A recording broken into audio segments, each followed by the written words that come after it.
Bilingual study में आपका most welcome है। जी हाँ दोस्तों, क्लास 11th का एग्ज़ाम होने वाला है आपका संभवतः 6 तारीख से। तो आप लोग भूगोल का अगर एग्ज़ाम देने जा रहे हैं तो एक बार इस वीडियो को ज़रूर देखें। नवीनतम मॉडल पेपर है जो बिहार बोर्ड के द्वारा जिस तरह का परीक्षा लिया जाता है, 70 क्वेश्चन में से 35 ही आपको बनाना होता है। तो एक बार आप लोग क्या कर दें कि इस वीडियो को ज़रूर लास्ट तक ज़रूर देखें। अगर इससे पहले आपने इंग्लिश और हिंदी का वीडियो नहीं देखा है तो डिस्क्रिप्शन में लिंक है, वहाँ जा कर के आप उसका वीडियो देख सकते हैं। हिस्ट्री का भी वीडियो डाला हुआ है। और आप अगर कमेंट करेंगे तो अन्य सब्जेक्ट का भी मॉडल सेट डाला जाएगा। हूबहू उसी तरह का है जिस तरह का आपको बोर्ड में पूछा जाएगा। तो चलिए पहला क्वेश्चन देखते हैं। देखिए यहाँ 70 क्वेश्चन है, 70 में से आपको मात्र 35 क्वेश्चन का ही जवाब देना होगा। ठीक है, तो चलिए पहला क्वेश्चन देखते हैं। पहले क्वेश्चन में क्या कह रहा है। पहले क्वेश्चन में कह रहा है पृथ्वी के वर्णन के लिए जियोग्राफी शब्द का सर्वप्रथम प्रयोग निम्न में से किसने किया था, यानी किस विद्वान ने किया था। तो सही आंसर क्या हो जाएगा।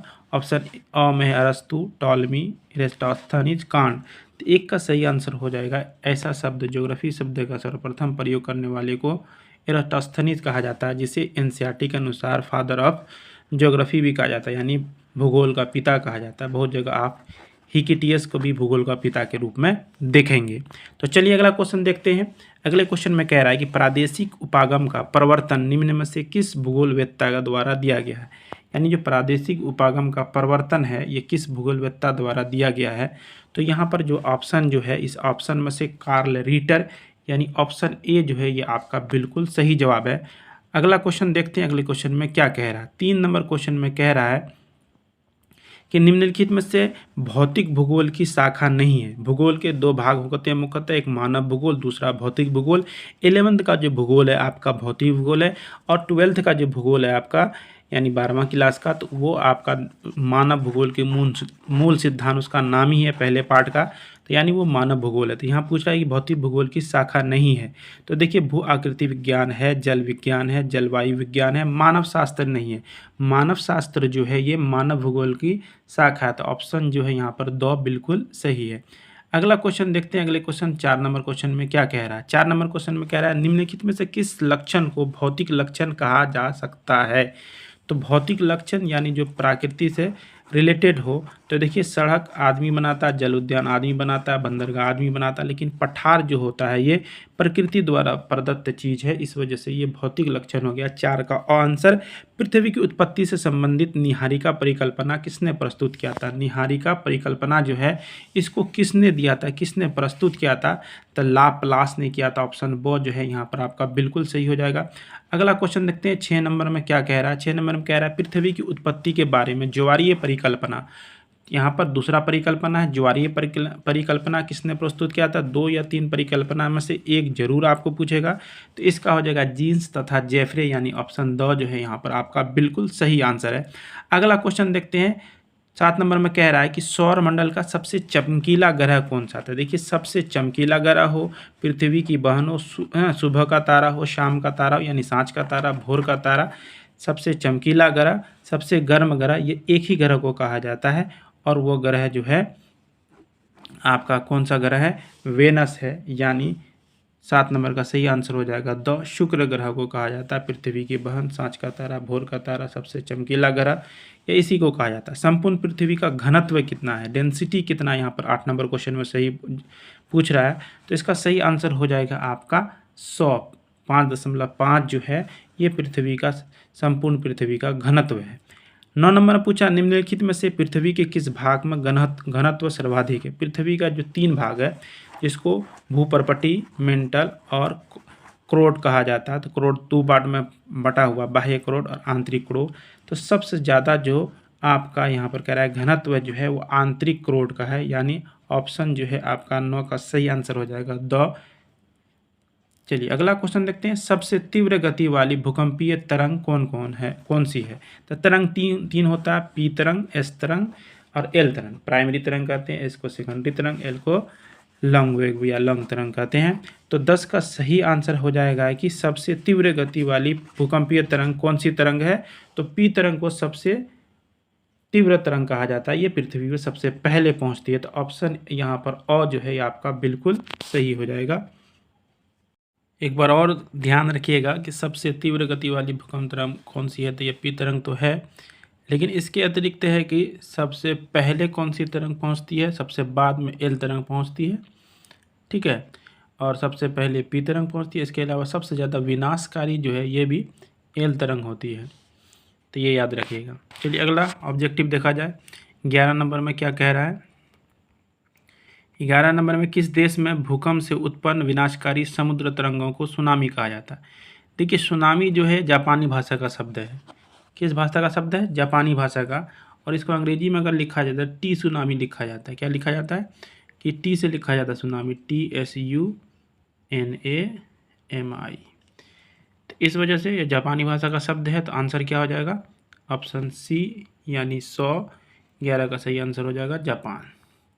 महाद्वीपीय विस्थापन सिद्धांत के प्रतिपादक कौन थे, महाद्वीपीय विस्थापन सिद्धांत के, ये भी आपका महाद्वीपीय है, ठीक है। तो सही आंसर 12 का क्या हो जाएगा आपका, अल्फ्रेड वेगनर जो है वो महाद्वीपीय विस्थापन सिद्धांत के प्रतिपादक। आपने पढ़ा होगा, अगर तो पढ़ा होगा कि महाद्वीप जो अलग हुआ उससे रिलेटेड जो सिद्धांत दिया गया है। वेगनर के अनुसार निम्न में से कौन एक बल महाद्वीपीय विस्थापन के लिए उत्तरदायी है। तो वेगनर के अनुसार, अल्फ्रेड वेगनर ने दिया था महाद्वीपीय सिद्धांत विस्थापन का सिद्धांत, तो उसके अनुसार कौन सा बल जो है वो उत्तरदायी है। तो सही आंसर क्या हो जाएगा आपका, ज्वारीय बल, ऑप्शन अ। निम्नलिखित में कौन सी अवसादी सेल है, सेल के अलग अलग प्रकार हैं, तो उसमें से अवसादी चट्टान या अवसादी सेल कौन है यहाँ पूछ रहा है। तो आपका सही आंसर होगा बलुआ पत्थर जो है ये अवसादी सेल है, ठीक है। अग्नेय, अवसादी, रूपांतरित आपने पढ़ा होगा, 3 प्रकार का सेल होता है, 3 प्रकार का चट्टान होता है। चट्टानों के रूपांतरण का कारण क्या है यहाँ पूछ रहा है, दाब, ताप, दाब एवं ताप दोनों। तो आपको सी बात है, दाब और ताप जो है चट्टानों के रूपांतरण का कारण है, और चट्टान जो है रूपांतरण होकर रूपांतरित चट्टान बनता है, जैसे संगमरमर जो है वो रूपांतरित चट्टान है। निम्नलिखित में कौन सा कठोरतम खनिज है, यानी सबसे कठोर खनिज है, तो सबसे कठोर खनिज हीरा होता है, ऑप्शन ए जो है बिल्कुल सही है। यहाँ पूछ दिया, देखिए संगमरमर किस प्रकार की चट्टान है, तो संगमरमर जो है किस प्रकार की चट्टान है संगमरमर, तो आप जाओगा कायांतरित या रूपांतरित, इस दोनों बोला जाता है, ऑप्शन 100 जो है बिल्कुल सही है। भूपृष्ठ से सर्वाधिक कौन से तत्व पाए जाते हैं, तो आपने पढ़ा होगा सियाल, सीमा, ठीक है, सियाल, सीमा पढ़ा होगा आपने निफे। तो भूपृष्ठ में सबसे अधिक कौन सा तत्व पाया जाता है, ये सब तो है कि सिलिका, एल्युमिनियम, लोहा ये सब पाया जाता है, लेकिन सबसे अधिक पूछा जाए भूपृष्ठ पे तो ऑक्सीजन पाया जाता है, जबकि वातावरण में पृथ्वी के बाहर सबसे अधिक कौन तत्व पाया जाता है, तो नाइट्रोजन पाया जाता है 78%, जबकि पृथ्वी के अंदर सबसे अधिक कौन सा तत्व पाया जाता है, तो ऑक्सीजन पाया जाता है। निम्नलिखित में से कौन सा भू आकृति प्रक्रिया का कारक नहीं है, यानी भू की आकृति जो रूप है, स्ट्रक्चर है, उसकी प्रक्रिया का कारक नहीं है। तो यहाँ पर सही आंसर क्या हो जाएगा आपका, सही आंसर हो जाएगा भूकंप नहीं है, बाकी बहता हुआ जल है, पन है, हिमनद है, ठीक है, ये सब है। निम्न में से कौन सा अपर्दन के कारकों में सम्मिलित नहीं है। अपर्दन क्या होता है, मिट्टी का या मृदा का एक स्थान से कट छट के दूसरे स्थान पे जाना। तो इसमें कह रहा है कि कौन सी सम्मिलित नहीं है, देखिए तो आपका क्या है कि प्रभावी जल होगा, पवन होगा, हिमनद होगा, सूर्यस्त नहीं होगा, यानी 20 का दौ जो है सूर्यत ये नहीं होगा, या सूर्यताप ये नहीं होगा, ठीक है। अगला देखते हैं, रासायनिक अपक्षय में सम्मिलित है, तो रासायनिक अपक्षय में कौन कौन सम्मिलित है ये पूछ रहा है। ऑक्सीकरण, वृहत्क्षरण, कनिकामय विघटन, इनमें से कोई नहीं। तो 21 का सही आंसर हो जाएगा ऑक्सीकरण, ऑप्शन ए यानी अ। बरखान का निर्माण निम्नलिखित में से किससे संबंधित है, बरखान का निर्माण निम्नलिखित में किससे संबंधित है, तो ये पवन से संबंधित है, ऑप्शन द बिल्कुल सही है। वीडियो को लाइक, कमेंट एंड शेयर करना ना भूलें। चैनल में नए हैं तो चैनल को सब्सक्राइब कर दें। अगर आपको इसी तरह का और वीडियो चाहिए तो कमेंट करके जरूर बताएं, इसी तरह से एक्सप्लेन करके आपको आंसर मिलेगा। हिमोड़ निक्षेप निम्न में से किसके द्वारा जमा किया जाता है, हिम से बना हिमोड़, हिम माने होता है बर्फ, ठीक है। तो हिमोड़ निक्षेप किसके द्वारा जमा किया जाता है, तो आपको सी बात है कि जो हिमोड़ है ये हिमनद के द्वारा, ऑप्शन सी यानी 100। अगला क्वेश्चन देखते हैं, अगले क्वेश्चन में क्या कह रहा है। अगले क्वेश्चन में कह रहा है कि कास्ट प्रदेशों में भूमिगत जल का कार्य अधिकतर किस क्रिया द्वारा होता है, किस क्रिया द्वारा होता है कास्ट प्रदेशों में। तो 24 का सही आंसर आपका हो जाएगा घुलन, यानी ऑप्शन द जो है ये बिल्कुल सही है। वायुमंडल में सर्वाधिक मात्रा में पाई जाने वाली गैस है, आगे वही क्वेश्चन मैंने कहा था। तो वायुमंडल में सबसे अधिक कौन सा गैस पाया जाता है? नाइट्रोजन 78% और 21% करीब ऑक्सीजन पाया जाता है। बाकी जो है कार्बन डाइऑक्साइड जो है 0.03% पाया जाता है और 1% जो है अन्य गैस पाया जाता है, जिसमें ओजोन वगैरह आता है, आर्गन वगैरह आता है। निम्नलिखित में कौन सी गैस जीवन के लिए सर्वाधिक महत्वपूर्ण है? तो जीवन के लिए ऑफकोर्स सी बात है कि हम लोग सांस के रूप में ऑक्सीजन लेते हैं, तो इसलिए ऑक्सीजन जो है जीवन के लिए सबसे अधिक महत्वपूर्ण है, यानी ऑप्शन ब बिल्कुल सही है। निम्नलिखित में कौन सी गैस हमें सूर्य से आने वाली हानिकारक पराबैंगनी अल्ट्रावायलेट किरण जो है इससे विकिरणों से बचाती है? तो इसको कहा जाता है ओजोन, यानी O3 जो है ये हमें बचाती है पराबैंगनी किरणों से, अल्ट्रावायलेट किरण से, जिसको यूवी लिखते हैं शॉर्ट में। ठीक है। वायुमंडल में नाइट्रोजन का प्रतिशत कितना आ गया? देखिए 78% है नाइट्रोजन का, ऑप्शन सी बिल्कुल सही है। निम्न में से किस अक्षांश पर 21 जून की दोपहर सूर्य की किरणें सीधे पड़ती है? किस अक्षांश पर 21 जून को? तो सही आंसर क्या हो जाएगा आपका? 29 का ब, यानी 23.5 डिग्री उत्तरी अक्षांश पर। क्योंकि जून में हमारे यहाँ जब 23.5 डिग्री में जून में 21 जून को गर्मी होती है, ठीक उस तरह से ही 23.5 डिग्री उत्तर के बाद दक्षिणी अक्षांश में जो है वहाँ पर ठंडी होती है। जब हमारे यहाँ गर्मी होती है तो दूसरी जगह ठंडी होती है, याद रखिएगा। यानी उत्तरी अक्षांश में हम लोग पढ़ते हैं, दूसरी तरफ दक्षिणी अक्षांश है, तो दक्षिणी अक्षांश में अपोजिट होता है। निम्नलिखित में से किस प्रक्रिया द्वारा वायुमंडल मुख्यतः गर्म होता है? तो वायुमंडल मुख्यतः गर्म होने की प्रक्रिया क्या है? तो सबसे बड़ी प्रक्रिया लंबी तरंग दैर्ध्य वाले स्थलीय विकिरण से, ये ऑप्शन ब जो है बिल्कुल सही है। निम्नलिखित में से कौन किसी स्थान के तापमान को प्रभावित कर सकता है? तो कौन तापमान को प्रभावित कर सकता है? अक्षांश, ऊंचाई, समुद्र से दूरी। तो इनमें से सभी हो जाएगा, ऑप्शन दो जो है आपका बिल्कुल सही है। सूर्यताप की सबसे ज़्यादा मात्रा प्राप्त होती है, सूर्यताप की सबसे ज़्यादा मात्रा किससे प्राप्त होती है? तो हो जाएगा भूमध्य रेखीय प्रदेश द्वारा, यानी ऑप्शन ओ जो है यहाँ पर बिल्कुल सही जवाब है।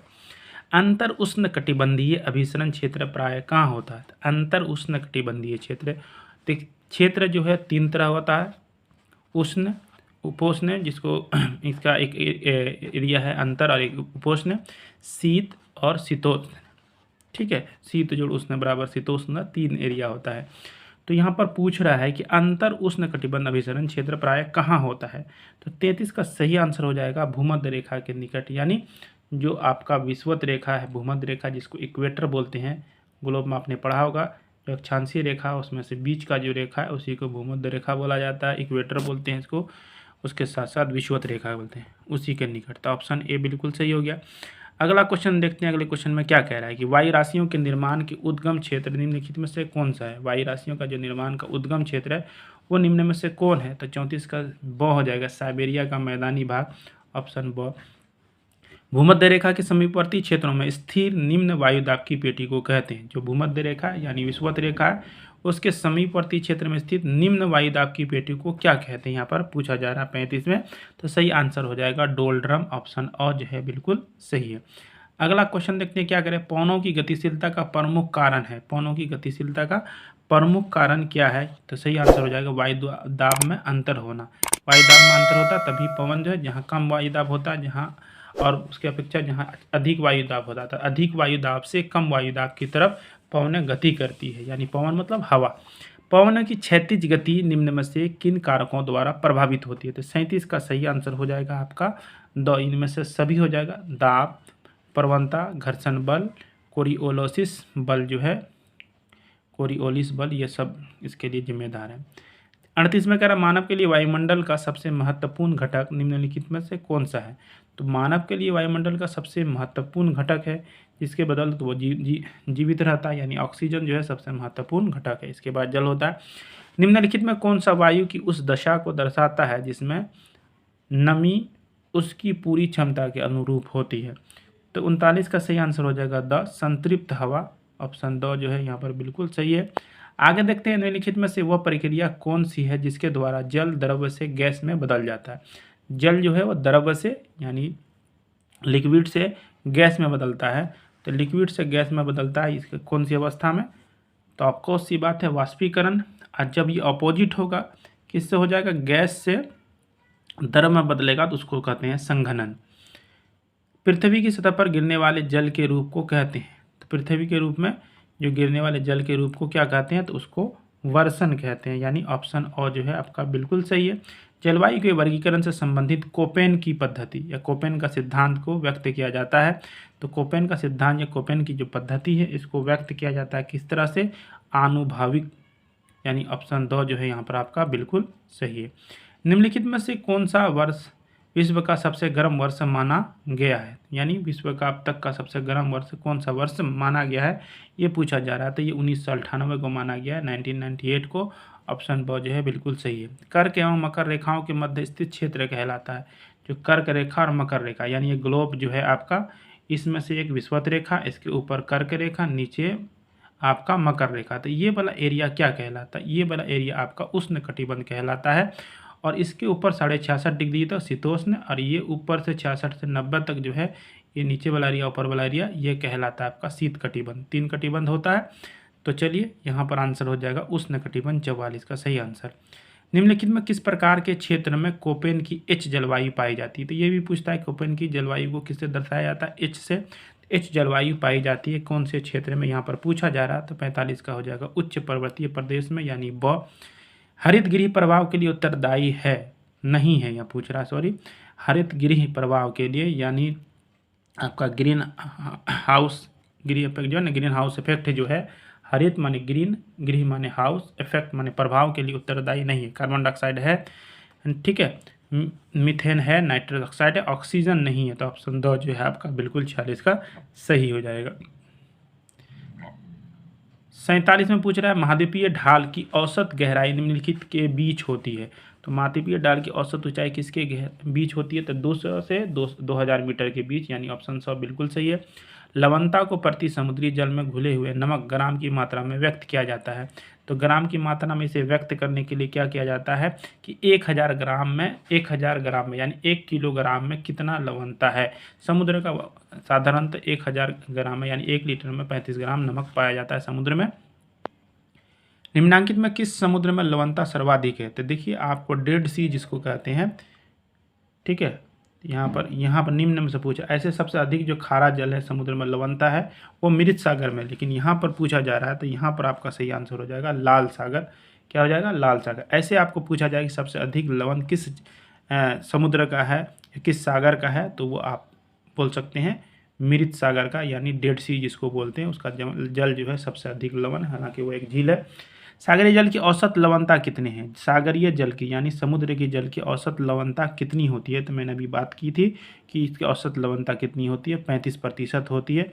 ऑप्शन जो है वह बिल्कुल सही है। महासागरीय जल की ऊपरी एवं नीचे गति किससे संबंधित है, महासागरीय जल की ऊपर एवं नीचे की गति किससे संबंधित है, तो 51 का सही आंसर हो जाएगा आपका ज्वार भाटा, आप सुनने होंगे, ठीक है, ज्वार से है। सागरों में ज्वार भाटा आने का कारण है, तो सागर में जो ज्वार भाटा आता है जिसको अंग्रेजी में टाइड कहते हैं, इसके आने का मुख्य कारण क्या है, तो इसके आने का मुख्य कारण है सूर्य व चंद्रमा का गुरुत्वाकर्षण बल जो है, ग्रेविटी है, इसी के कारण जो है ये आता है, ठीक है। अगला देखते हैं अगले में क्या कह रहा है। 53 नंबर क्वेश्चन में कह रहा है जैव भूरासायनिक चक्र में सम्मिलित है, जैव भूरासायनिक चक्र में सम्मिलित है। 53 का सही आंसर आपका क्या हो जाएगा, तो आपका आंसर हो जाएगा इनमें से सभी, यानी ऑक्सीजन चक्र, हाइड्रोजन चक्र, नाइट्रोजन चक्र, सब हो जाएगा ऑप्शन डी, यानी द। जैव विविधता का संबंध है, तो जैव विविधता का संबंध किससे है, ये पूछ रहा है यहाँ पर। तो जैव विविधता का संबंध जो है आपका हो जाएगा वन्य जीवों के विविध रूपों से, वन में जो पेड़ पौधे और जीव पाए जाते हैं उसके विभिन्न रूपों से जैव विविधता का संबंध है।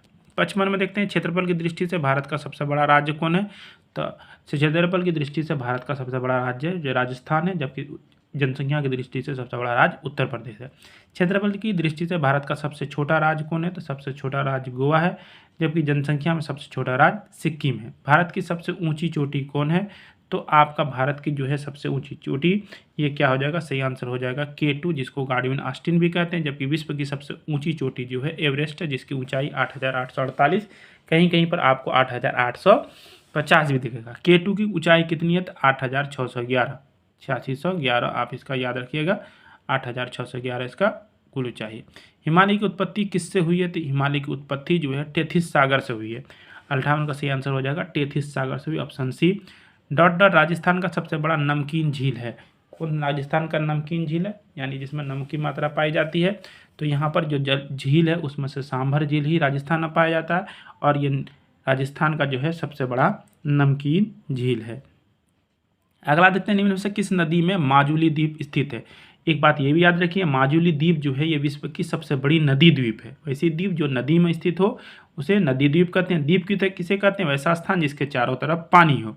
तो माजुली द्वीप भारत में जो असम में ब्रह्मपुत्र नदी में है। किस नदी में है, असम में ब्रह्मपुत्र नदी में है। ये विश्व की सबसे बड़ी नदी द्वीप है। निम्न में से किस राज्य में सर्दी के महीने में बाढ़ आती है। अब सर्दी के महीने में यानी ठंडे के महीने में किस राज्य में बाढ़ आती है, तो याद रखिएगा तमिलनाडु में। ऑप्शन और जो है आपका बिल्कुल सही है। आगे देखते हैं, चंदन वन किस तरह के वन के उदाहरण है। चंदन वन जो है ये बहुत कीमती वन होता है। ये किस तरह के वन के उदाहरण है, तो पर्णपाती वन के उदाहरण है।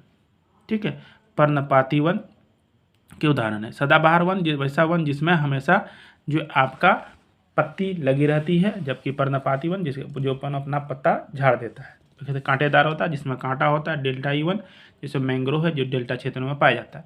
किस राज्य में लोकटाक या लोकताक झील स्थित है, तो लोकताक झील जो है किस राज्य में है, आपका मणिपुर में है। याद रखिएगा मणिपुर में लोकताक झील है। ऑप्शन सी जो है यानी ऑप्शन 100 बिल्कुल सही है। भारत में सर्वाधिक वन किस राज्य में है, तो भारत में सर्वाधिक वन पूछ रहा है, प्रतिशत नहीं पूछ रहा है। वन पूछ रहा है तो मध्य प्रदेश होगा, जबकि अगर प्रतिशत पूछता है तो मिजोरम हो जाता है। रेगुन मृदा का दूसरा नाम क्या है, तो काली मृदा को रेगुन मृदा के नाम से भी जाना जाता है। ऑप्शन 100 जो है आपका बिल्कुल सही है। भारत के सिंचित क्षेत्रों में कृषि योग्य भूमि निम्नलिखित में से किस कारण से लवणीय हो रही है। जो कृषि क्षेत्र है सिंचित क्षेत्र है, जहाँ सिंचाई हो रही है उसके है ना, किस कारण है कि वहाँ पर भूमि जो है लवणीय हो रही है यानी नमकीन हो रही है। तो ये है अति सिंचाई की वजह से। जैसे पंजाब में भूमि जो है निम्नीकरण का कारण है अति सिंचाई, आपने पढ़ा होगा 10वां में। तो अति सिंचाई की वजह से। वीडियो को लाइक करने, कमेंट करें, शेयर करें। चैनल में नए हैं तो चैनल को सब्सक्राइब कर दें। अगर आपको इसी तरह का और भी सब्जेक्ट का वीडियो चाहिए तो कमेंट करके जरूर बताएं। निम्नलिखित में कौन सी मृदा कपास की फसल के लिए सबसे अधिक उपयुक्त है। कपास का फसल यानी काली मृदा, कौशे काली, कौशे कपास, आपने पढ़ाई होगा। वो आंसर बिल्कुल सही है। निम्नलिखित में से किस मिट्टी में जुताई करना कठिन होता है। कौन सी मिट्टी को जुताई करना यानी इसको जोतना कठिन होता है, तो आपको काली मिट्टी को, क्योंकि ये ज़्यादा हार्ड होती है। ऑप्शन ब जो है आपका बिल्कुल सही है। निम्नलिखित में कौन सा भारत का अत्यधिक सूखा प्रभावित क्षेत्र है, तो सूखा प्रभावित क्षेत्र भारत का कौन सा है। 69 नंबर का ऑप्शन का सही आंसर हो जाएगा गुजरात का कच्छ जो है सबसे ज़्यादा सूखा प्रभावित क्षेत्र है। भारत के किस राज्य में बाढ़ अधिक आती है, तो इस क्वेश्चन का 70 नंबर क्वेश्चन का आप कमेंट करके बताएंगे। इससे पता चलेगा आपने पूरा वीडियो देखा है। तो आंसर में यहाँ पर देखिए, मैं इसका 50% कर देता हूँ कि आंसर इन दोनों में होगा। तो यहाँ पर पूछ रहा है भारत के किस राज्य में बाढ़ सबसे अधिक आती है, तो ऑप्शन वो और दो में से कोई एक होगा। आप लोग कमेंट करके बताएं ताकि पता चलेगा आपने वीडियो पूरा देखा है। तो चलिए आपसे मिलते हैं अगले वीडियो में, तब तक के लिए धन्यवाद। वीडियो को लाइक और चैनल को सब्सक्राइब और वीडियो में कमेंट करते जरूर जाइएगा। मिलते हैं आपसे अगले वीडियो में, तब तक के लिए धन्यवाद।